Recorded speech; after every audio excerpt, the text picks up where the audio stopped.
Alright, so here's my project right now. I've got my first gen Dodge that I've been building. I put this engine in here. It used to be a 440 with an automatic. Now it's a 5.9 with a 5-speed GetReg 360. I had to get the drive shafts cut and remeasured, but I used the front drive shaft from my 93 that was totaled, and the rear drive shaft is the original drive shaft for this 85. And so when I did this, these Dodges just, they're known for wiring problems like crazy. So I did a wiring delete. As you can see, there's hardly anything up here anymore. And it's not done. I need to clean it up a bit and finish some things. Like right now, I don't have any lights, front or back. But this is the start of this process. Anyway, so it is starting and driving just fine like it is, just not at night. So whenever you do this wiring delete, right, you take out your ECM, which would have been there and is now sitting over there. When you do that, you lose your ECM would have been controlling your voltage for charging your battery. So now that you don't have that, you need to come over here, cut these wires, right? You don't need any of this. Okay, then you look down here. I've got 2 reds to this top post and 1 green to the bottom post right there, right?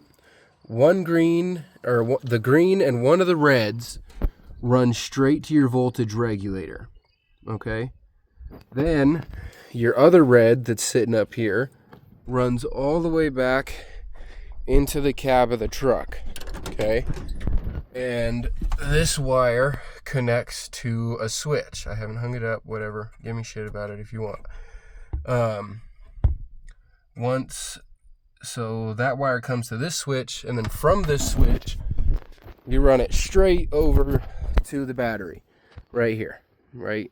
Don't need a fuse on it or anything as far as I've found. So anyway, okay, so then you turn that switch on and it starts charging your battery at an idle, or you can leave without the switch, and once you just get up to a certain RPM, it'll start charging your battery.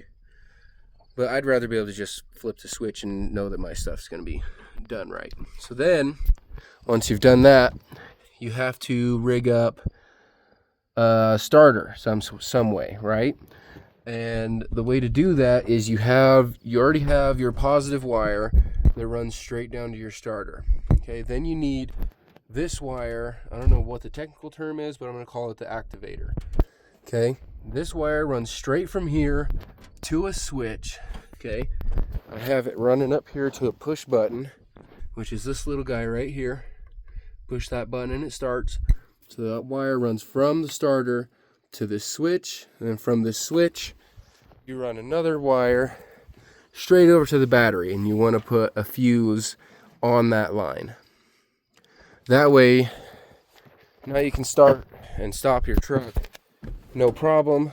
And then another thing is, whenever you do all this wiring delete, you're going to have to put something in here, right?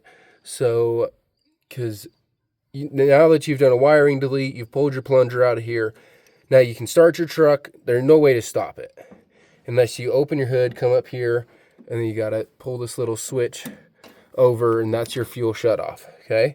So you run a cable to it, run it back through this little brace right here, and come on over. And while you're doing this, you bend this brace to make it easier to take this fucking thing out, or it's just a pain in the ass. So then this cable runs back in here, and this is my fuel shutoff right here. It ain't pretty right now, but she doesn't need to be either. So now I have my fuel is turned on and good to go.